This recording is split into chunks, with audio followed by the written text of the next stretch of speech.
કેટલા લોકો દારૂ પીવે છે, પોરબંદરમાં પણ પીવે છે. 1500 જણા કે 1700 જણા તો એવા છે જેને બાકાયદા મેડિકલ ના આધારે, તબીબી આધારે કીધું છે કે તમારા માટે વાઇન જે છે એટલે કે શરાબ જે છે એ તંદુરસ્ત રહેશે. જો તમે શરાબ નહીં પીવો તો તમે માંદા પડશો. બોલો, જેને મેડિકલ કહેવામાં આવે છે. પોરબંદરની જ વાત કરું છું. 1700 લોકો ત્યાં દારૂ પીવે છે એટલે એ હેલ્થ રહે છે એવું મેડિકલ કે છે. બોલો, એની પાસે સર્ટિફિકેટ છે. અમુક વસ્તુના રટણ રણ્યા કરવાને ઈ વાજિબ નથી, અપ્રાસંગિક છે. ગાંધી ગાંધી ગાંધી કરીએ. ગાંધીજીએ ખાલી દારૂ બંધી ની વાત કરી હતી એટલું જ નતું. સત્ય, અહિંસા, ચોરી ન કરવી, વણજો તું નવ સંઘરવું, બ્રહ્મચર્ય ને જાતે મહેનત, કોઈ અડે ન અભડાવું. આ ગાંધીજીએ કીધેલું. લ્યો, કેટલું પાળવામાં આવે મને કયો. સત્ય કેટલા લોકો બોલે છે? અહિંસા કેટલા લોકો પાળે છે? ચોરી ન કરવી કેટલું થાય છે? ચોરી નથી થતી, ફરિયાદ નથી થતી. વણજો તું નવ સંઘરવું. અત્યારે ઇઝરાયલ, ઈરાન, અમેરિકાનું યુદ્ધ છે. રાંધણ ગેસ થી માંડીને પેટ્રોલ સુધીનું વણ જોતું સંઘરવા માંડ્યા હતા કે નહીં લોકો? અને એને કારણે ભાવે વધી ગયા હતા કે નહીં? બ્રહ્મચર્ય અને જાતે મહેનત કઈ વ્યાખ્યા કરવાની જરૂર નથી. અને કોઈ અડે ન અભડાવવું કેટલા લોકો પાળે છે મને કયો. ગાંધીની જન્મભૂમિ ગાંધી, એટલે ગાંધી પોરબંદરના કે ગુજરાતના નહીં, રાષ્ટ્રના હતા ને વિશ્વ વિભૂતિ હતા. આખા દેશમાં દારૂબંધી તો પછી હોવી જોઈએ. આંબેડકરજી દલિતોના જ મસીહા નહોતા, દેશના બંધારણના ઘડવૈયા હતા, રાષ્ટ્રના નેતા હતા. પણ આપણે સીમિત બનાવી દઈએ છીએ આપણા ચકરડામાં. જલારામ બાપા ને રઘુવંશી માને, ભગવાન રામ ને યાદવ કુળના લોકો માને, અથવા તો કૃષ્ણ ભગવાન આહિર સમાજ માને, શંકર ને બ્રાહ્મણ માને. એવું ના હોય. અમુક વિભૂતિઓ, અમુક વિચારો એવા હોય વૈશ્વિક ફલક ઉપર હોય. મહાત્મા ગાંધીજીએ કાયદો કરીને દારૂબંધી લાદવાનું કીધું નહોતું. એને દારૂબંધી આત્મશુદ્ધિ માટે કરવાનું કીધું હતું. આત્મશુદ્ધિ અર્થાત આ દારૂ જે છે એ તમારા લીવરને ખરાબ કરે છે, હેલ્થને ખરાબ કરે છે, તમારું આરોગ્યને ખરાબ કરે છે. તમારી મહિલાઓ, એટલે કે ઘરેલું ઝઘડા વધારે થાય. દારૂ પીનારા માણસને ભાન રહેતી નથી. એક એલફેલ બોલે, ઝઘડા કરે, દંગા ફસાદ કરે. એટલે મૂળ વાત છે એ ગુનાખોરી વધે. આમ ટૂંકમાં તમામ રોગનું મૂળ જેને કહેવાય એ દારૂ જેવું છે. એટલે મહાત્મા ગાંધીજીએ કીધેલું ભાઈ કોઈ દારૂ ન પીવો. ત્યાં ગુજરાતમાં ગાંધીજી જન્મ, ગાંધીજી જન્મ એટલે ભલામણા ગાંધીજી ગુજરાતમાં જન્મ એટલે નહીં દારૂ. તો પછી ગુજરાતમાં દારૂ ખરાબ છે તો રાજસ્થાનમાં શું કામ રૂડો રૂપાળો છે અથવા તો ટેસ્ટી છે? માની લો મધ્યપ્રદેશમાં શું કામ છે? અરે આપણી પડોશમાં અહીંયા દીવ આવ્યું છે નજીકમાં, લોકો ત્યાં શું કામ જાય છે? એકેય દેવળ છે દીવમાં? કોઈ ફલાણા ભગવાન કે ઢીકણા ભગવાનનું કોઈ પ્રાચીન પુરાતન મંદિર થોડું છે? નકરી દારૂ ની જ ડખો છે ને દારૂ પીવા જાય છે, બાટલીઓ લઈને આવે છે. એટલે જે કાળા બજાર, કાળા ધોળા દારૂ ને નથી મળવાનું એમ માનીને વધારે પડતું પી જવું, એટલે સત્યાનાશ નોતરવો. પછી બુટલેગરનું સામ્રાજ્ય, પોલીસનો ભ્રષ્ટાચાર, કેટલી આમાં વિપદા છે દારૂ બંધીના નામે. દારૂ બંધીને બુટલેગરોએ અને પ્યાસીઓએ દારૂ દંભીમાં પલટાવી દીધું. દારૂ બંધી નહીં, દારૂ દંભી. અને જો દારૂ બંધી ખરાબ એટલે કે સારી હોત, સોરી, તો આપણા મહાન લેખક ચંદ્રકાંત બક્ષી થી માંડી અને આપણા પૂર્વ મુખ્યમંત્રી શંકરસિંહ વાઘેલા સુધીના બધા કર્યા. તો બધામાં તો બુદ્ધિ નથી એમ માન લેવાનું. આપણે દારૂને એને આપણે પ્રોજેક્ટ નથી કરતા. દારૂ સારો છે એમ નથી કહેતા. ગુજરાતમાં જે કહેવાતી દારૂબંધી છે એ ખરાબ છે એમ કઉ છું. યા તો જડબે સલાક હોવી જોઈએ યા તો ન હોવી જોઈએ. એટલે રાજસ્થાનમાં મહાત્મા ગાંધી નથી, મધ્યપ્રદેશમાં નથી, મહારાષ્ટ્રમાં નથી. મહાત્મા ગાંધી તો ભારતના છે ને. અરે વિશ્વના અનેક દેશોમાં એની પ્રતિમાઓ લગાવવામાં આવી, કારણ કે એના વિચારો જે છે તો અજરા અમર છે અને સર્વજન હિતાય સર્વજન સુખાય છે. તો પોરબંદરમાં દારૂની લીકર શોપને જો મંજૂરી આપો, એમાં ઉહાપો છે નો અમસ્તા ગેરકાનૂની રીતે જેને પીવો છે એ પીવે જ છે. કોઈને ગાંધીજીની શરમ નડતી નથી પીનારાને.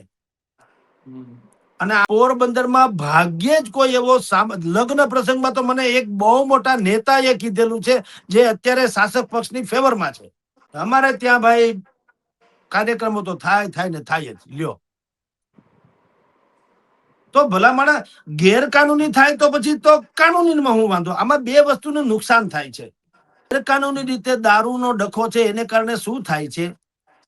એક તો બુટલેગરોનું સામ્રાજ્ય વધે, પોલીસને હપ્તા થાય એટલે પોલીસ અને બુટલેગરનું નેક્સેસ થાય, એટલે એ પાછો ફાટીને ધુવાડે જાય, દારૂના ધંધો કરીને વેચીને ખાઈ પી પૂરતું નથી રહેતું, એ પાછો દાદો થઈને ફરે, માફિયા, લીકર માફિયા, એની ધાક બોલે એટલામાં એના પાછા, કારણ કે દારૂ છે એટલે કોઈ દી કોઈ હારા માણાની હારો વિચારની તો વાત નથી આવતી, નીકળા ખરાબ જ વિચાર આવવાના. એટલે ઈ ખરાબીને પાળવા પોષવા માટે તેને વળી બીજા 10 ગુંડા મિની માફિયા રાખવા પડે. માફિયા જે બુટલેગર હોય ને મેઇન, એને આ આખું જે નેક્સસ છે ઈ તોડવા માટે થઈને મારી દ્રષ્ટિએ કહું છું કે અત્યારની દારૂબંધી છે, જે દારૂ દંભી છે, એ દારૂબંધીનો કોઈ અર્થ નથી. એના કરતા જેમ લઠ્ઠો પીને મરી જવું એના કરતા તો બેટર છે કે લોકોને સારો દારૂ મળે. અને દારૂ પીને જો મરી જતો તો યુરોપમાં એમાં તો નીકળા, હું તમને કહું, ઢેગલાના મળદા થતા હોત રોજના. ત્યાં તો છાશની જેમ લોકો દારૂ પીવે છે, દૂધની જેમ, ચાની જેમ પીવે છે. આપણી જેમ ચાની લારીઓ હોય એમ ત્યાં તો દારૂ પીવો એ સિમ્પલ વાત છે. તો ભલામણા અતિની ગતિ નથી. અતિ તો દૂધે ખરાબ. નહીં બોલના, અતિ ભલો નહીં ચૂપ, અતિ ભલો નહીં બરસના, અતિ ભલો નહીં ધૂપ, એવું કહેવાય છે. અતિ તો કઈ સારું નથી ને. માપમાં બધું જ ઠીક હશે. અને તો પણ હજી હું વારંવાર કહું છું, આપણને સાંભળીને કોઈ એમ ન કે તમે દારૂને સારો કીધો. ભાઈ દારૂ બિલકુલ ખરાબ જ છે, હકીકત છે, પણ અત્યારની જે તથાકથિત દારૂબંધી છે એનો કોઈ અર્થ નથી. મધ્યપ્રદેશ અને રાજસ્થાન બોર્ડરેથી દર વર્ષે 40-50 કરોડનો દારૂ તમને અહીંયા આપણે પકડાય છે, એ કહું છું, નથી પકડાતો એ નહીં, ખાલી આ બે જ રસ્તેથી કહું છું. અને સરેરાશ ગુજરાતમાં દેશી વિદેશી દારૂ 250 થી 300 કરોડ રૂપિયાનો પકડાય છે. અને તમારી જાણ ખાતર નંબરનો હોય ને કહી દો કે આ 250 કરોડનો દારૂ પકડાવા હાટું મોકલવામાં આવે છે એમ કહો તો હાલે, કારણ કે બીજો 800 કરોડનો ઘાલી દેવો હોય એમનેમ. આ કોઈને ખબર નથી. બધાને એમ લાગે ઓહો પોલીસે બહુ સારું કામ કર્યું. અરે હરામ બરોબર કઈ થતું હોય તો આ બુદ્ધિપૂર્વકનો ખેલ છે. 250 કરોડનો પકડાય, એમાં પ્યાસીઓ જે કેટલાક છે એમાં પછી પોલીસે આવી જાય ને મામલા ઓલા બધા જે અધિકારીઓ કે પ્યાસીઓ બીજા બધા હોય આવી જાય સેટિંગ વાળા. તમે શું માનો છો? આ બુલડોઝર જે ફેરવવામાં આવે છે, આપણે દર વખત છાપામાં વાંચીએ છીએ, લાખોની બાટલી આમ પડી હોય, લાખોની સંખ્યામાં, માથે બુલડોઝર ફેરવી નાખે. અરે બેવકૂફાઈ છે, સાંભળો, એમાંથી અડધામાં ઘાસલેટું ને અડધામાં પાણી હોય એમ કહેતો હાલે. સારામાં સારો દારૂ કાં કોઈને બતાવવામાં નથી આવતો. ભાઈ એક બાટલી ચકાસો જી કે આ બિલકુલ કયા સમયમાં કઈ કંપનીની કોને બનાવેલી છે, તમને ખબર કેમ નથી? તમે અહીંનું પોલીસ તંત્ર હોય, જે બેચનો દારૂ હોય એમાં બેચ નંબર લખેલું હોય દારૂની બાટલી ઉપર, અને કંપની ક્યાંની છે, પ્રોડક્ટ ક્યાંની છે, શું છે શું નહીં બધું લખેલું હોય. તો તમે અહીંયા કમસે કમ ગેરકાનૂની ઘુસાડો, ઈ તો ભલે ઈ કંપની ભલે લીગલી હોય, બે ઘડી માન લ્યો તો ગેરકાનૂની છે, તો એનો અર્થ એમ છે કે તમે એક્સાઇઝ ચોરી પણ કરી છે. ઇન્કમટેક્સની દ્રષ્ટિએ જુઓ તો કેમ કંપની ઉપર કોઈ દી ધોંસ નથી બોલતી? કંપની મામા માસીનાની છે, કંપનીમાં ડાલા મથા છે માલિકો. આ તો આપણને ઉલ્લુ બનાવે છે ગુજરાત ભરને.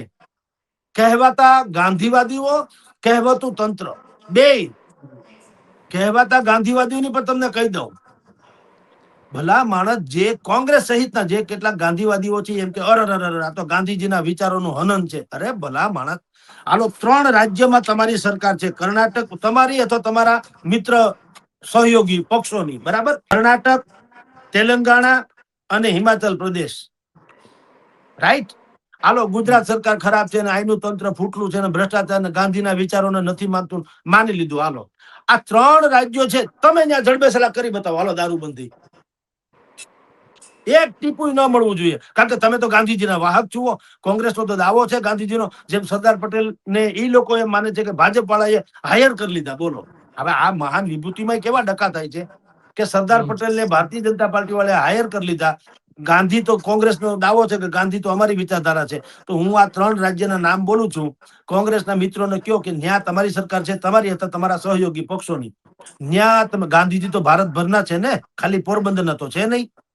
તમતારે ન્યા દારૂબંધી બતાવો એટલે અહીંની સરકારને ભલે હેઠું ઘાલવું પડે, એવું નીચા જોણું થાય ને એવી જડબેસલાક દારૂબંધી કરી બતાવો. ચાલો, વાંક કાઢવો એ જુદી વાત છે ને વાસ્તવિકતા જુદી વાત છે.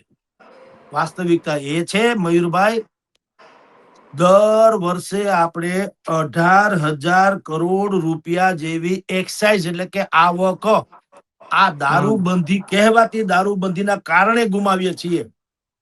અને આવક આપણે એમ નથી કહેતા દારૂ વેચીને આવક મેળવવી જોઈએ. એમ તો પછી કાલવારે કોઈ એમ કે છે કે મુંબઈમાં રેડ લાઇટ વિસ્તાર છે એટલે શું અમારે બધાને છૂટ આપી, એ વાહિયાત દલીલ છે.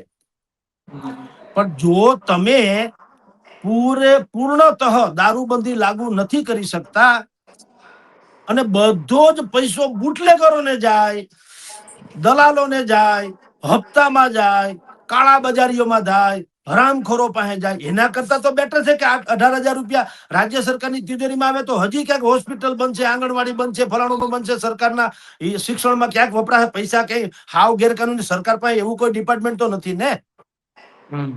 આ તો સીધું છે ને. આવક અત્યારે ક્યાં જાય છે? સરકારને મળતી નથી, હરામખોરો પાસે.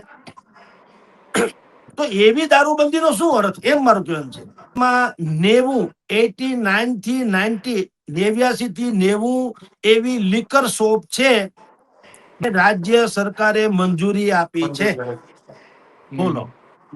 અને ડોક્ટરો તમે જોજો, મોટા ભાગના પાસે જયારે તમે લખી રાખજો સાહેબ, કેવા ઉલ્લુ બનાવવાનું કારખાનું છે. આમાં શું છે, ઘોડાને તમારે જો સૂકું ઘાસ ખવડાવવું હોય ને તો લીલા ચશ્મા પહેરાવવા પડે, એવું છે આ. એટલે હેલ્થ પરમિટ, તમે નામ કેવું, હેલ્થ પરમિટ. એટલે દારૂ ખરાબ છે એમ તમે કહો છો તો હેલ્થ પરમિટ હોઈ શકે? તમે ધૂમ્રપાન તબિયત માટે હાનિકારક છે એમ લખો છો, તમાકુ ઉપર કેન્સરના ફોટા મૂકો છો, તમાકુની પડીકી ઉપર, બરાબર? આ ખાશો તો તમને તો દારૂ પીવો તો તમને સારું થઈ જાય. આ ડોક્ટર કેવા? અને કોઈ કરતા કોઈ ગરીબને આ રોગ નથી થતો. જેની પાસે મબલક પૈસો છે અથવા તો હરામનો છે એને બસ આ રોગ થાય છે કે તમે દારૂ પીવો તો હારા રહેવો. એટલે બોલો. અને એ શહેરના લોકો મોટા ભાગે પહોંચનારા લોકો, કોઈ ગરીબ સામાન્ય અપરાધી કે કોઈ બિલકુલ હાવ નોર્મલ સામાન્ય પ્રજા છે એને આ રોગ થતો. આપણે હું સમજતા નથી આ ઉલ્લુ બનાવવાનું કારખાનું નથી. અને જે કોંગ્રેસી લોકોથી માંડીને વિપક્ષો કે કોઈ પણ ગાંધીવાદી લોકો પણ આનો વિરોધ કરતા હોય, જે વિરોધ કરતા પૂછો તમારા પક્ષમાં કેટલા લોકો પાસે લીકર પરમિટ છે, તો મોટા ભાગના પાસે હશે, મોટા મોટા નેતાઓ પાસે. તો તમને પોહાય ને તમે ટેસડા કરો ને બીજા લઠ્ઠો પીને મરી જાય એમ. એટલે મારી દ્રષ્ટિએ અત્યારની જે તથાકથિત દારૂબંધી છે એનો કોઈ અર્થ નથી. એના કરતા બિલકુલ દારૂની પ્રમાણમાં લીગલી તમે છૂટ આપો તો સરકારને આવકે થાય, લોકોને કમસે કમ ક્વોલિટી બેઝ નો દારૂ, નહીતર દારૂ હારો નથી નથી ને નથી, પણ લઠ્ઠા કરતા તો હારો મળે, એમ મારું કહેવાનું છે. લઠ્ઠો પીને મરી જાય તો ન્યાય ઈ થાય તો ઈ સામ્રાજ્ય તો જુઓ. અને જે કોંગ્રેસ થી માંડીને જે વિપક્ષો અત્યારે ધારો કે આવું કે ગાંધીજીના વિચાર, તો લતીફ શું હતો? ગાંધીવાદી હતો. અમદાવાદનો લતીફ હતા જે કોર્પોરેટર તરીકે ચૂંટાયેલા 4 કોરથી, શું હતો ને? એ કોને ટેકો આપતો હતો કોને ખબર નથી. અને અત્યારે પણ જેટલા લીકર માફિયાઓ છે એનું તમે આજકાલથી થોડા પેદા થયા છે. ભલે 30 વર્ષથી ભાજપનું સરકાર છે, તો પેલા હું દારૂબંધી હતી ત્યારે ગુજરાતમાં દારૂ મળતો નહીં? તમારે ગૂગલમાં સર્ચ કરો એટલે ખબર પડે છે, એમાં કઈ ફેર નથી. તો આ લોકોનો કહેવાનો અને કરવાના બેયના ઓલા કે ને દેખાડવાના ને ચાવવાના દાંત જુદા, એવું છે. ગાંધીના નામે નહીં, ગાંધીના નામે ભાજપની ઉપર આ લોકોને પ્રહાર કરવો એક મુદ્દાનો કાર્યક્રમ. પણ તમે પ્રણ લ્યો, વિપક્ષને કયો તમે પ્રણ લ્યો કે અમારો એક પણ કાર્યકર દારૂ પીતા પકડાય તો અમે પક્ષમાંથી કાઢી મૂકશું. દારૂ બહુ ગાંધીજીનો અમે વિચારધારા માનીએ છીએ, અમારે દારૂ કઈ લેવા દેવાનું કયો જી.